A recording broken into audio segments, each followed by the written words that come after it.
Olá, queridos. Professora Edilurde, mais uma vez aqui com vocês. E nós vamos agora dar continuidade à nossa revisão de Química, estudando íons. Nós acabamos de estudar, na revisão anterior, que no átomo a quantidade de prótons é igual à quantidade de elétrons. Agora, nós vamos ver que no íon, a quantidade de prótons é diferente da quantidade de elétrons. Isso é o que caracteriza o íon. P é diferente de E. Enquanto no átomo P é igual a E, no íon P é diferente de E. Eu tô sendo assim tô explicando assim de uma forma bem resumida para vocês. Vamos partir agora para os tipos de íons, considerando que nós já sabemos que o que caracteriza o íon é a quantidade de prótons diferente da quantidade de elétrons.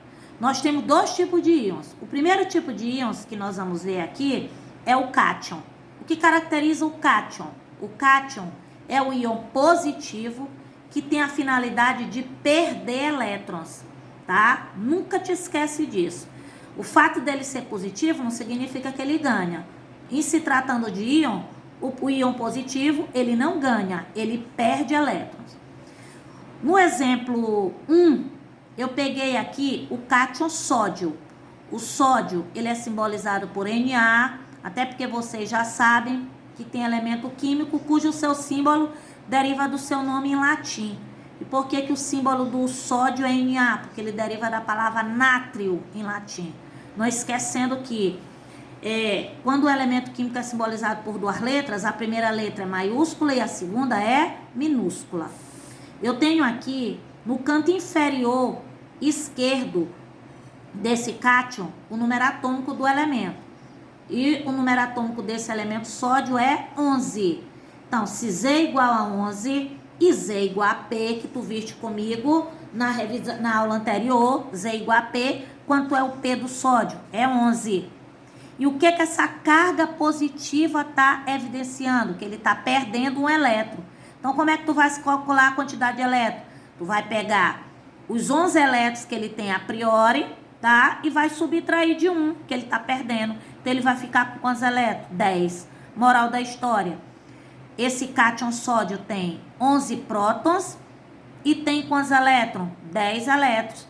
Tu tá vendo aqui claramente que a quantidade de prótons dele é diferente de E. Ele tem 11 prótons e 10 elétrons. Por isso que ele é um íon, um cátion.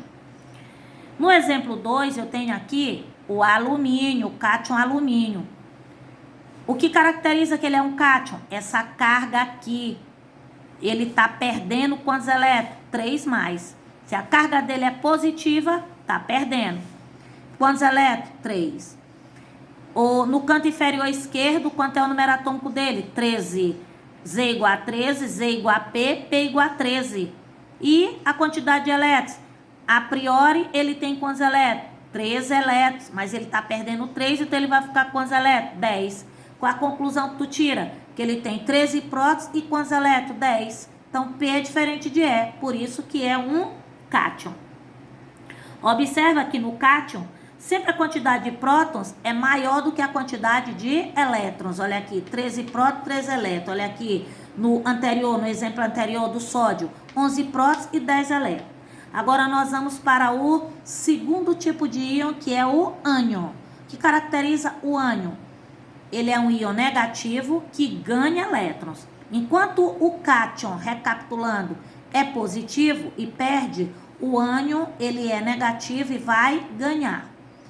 Exemplo, no primeiro exemplo eu peguei aqui o ânion óxido, que deriva do átomo de oxigênio. Quanto é o número atômico dele? Tu tá vendo aqui que é 8. Ora, se Z é 8 e Z é igual a P, ele tem quantos prótons? 8. E a carga dele, né, 2 menos, significa que ele está ganhando 2 elétrons. Então, ele tem 8. Ganhou 2, ficou com quantos elétrons? 10. Qual é o macete que eu te dou? Se a carga dele é negativa, tu soma. Se a carga dele é positiva lá no cátion, tu subtrai. É só fazer uma inversão. Não tem errada nenhuma. E no exemplo 2, nós temos o ânion fluoreto, que deriva do flúor. Quanto é o número atômico dele? É 9. Tu tá vendo aqui que é 9. Ora, Se Z é igual a P e Z é igual a 9, ele vai ter quantos prótons? 9 prótons. E elétrons? A priori, ele tem 9, ganhou 1, ficou com quanto? Com 10. Qual a conclusão que tu tira? Ele tem 9 prótons e tem quantos elétrons? 10, tá? P é diferente de E. E observa que no ânion, a quantidade de prótons é menor do que a quantidade de elétrons. É justamente o contrário lá do cátion. Enquanto lá no cátion a quantidade de prótons é maior do que a quantidade de elétrons, aqui no ânion a quantidade de prótons é menor do que a quantidade de elétrons. Ele tem 9 prótons e 10 elétrons. E na letra A, ele tem, no primeiro exemplo, ele tem 8 prótons e quantos elétrons? 10 elétrons. Certinho? Isso é íons. Acabamos de revisar íons. No caso, cátion e ânion. Então, o que vocês podem aproveitar? A quarta questão da revisão que eu passei para vocês, que diz que é para vocês determinarem a quantidade de prótons, a quantidade de elétrons e a quantidade de nêutrons das espécies abaixo. Por que que eu chamei de espécies na quarta questão? Porque na quarta questão nós temos uma saladinha. Saladinha de quê? De átomo e de íons, tá bom? Por isso que eu chamei de espécie. Vamos pegar aqui a letra A. Eu trouxe aqui apenas a letra A e a letra B. Na letra A da quarta questão, nós temos o cátion ferro. Eu dei o número atômico dele, que é 26, dei a carga dele, que é 2+, tá? O que que esse 26 está evidenciando? Que é o número atômico do ferro. Ora, se o ferro tem número atômico 26 e Z é igual a P, quantos prótons ele tem? 26. Elétrons. Ora, se ele tem 26, a priori, 26 elétrons, e está perdendo 2, ele vai ficar com quantos elétrons? 24. Então, ele tem 26 prótons e tem 24 elétrons. P não é diferente de E? Com certeza. E na letra B, nós temos o ânion cloreto, que deriva do átomo de cloro. Ele tem número atômico igual a 17. E quanto é a carga dele? -1. Z não é igual a P e Z não é igual a 17, então ele tem quantos prótons? 17. E elétrons? A priori ele tem 17. Tá com uma carga negativa, -1, soma 17 com 1, ficou com quantos elétrons? 18. Então ele tem 17 prótons e 18 elétrons. Se P é diferente de E, ele é um íon, classificado como ânion. Essa é a nossa revisão sobre íons, tá certo? Abração, revisem e até a próxima.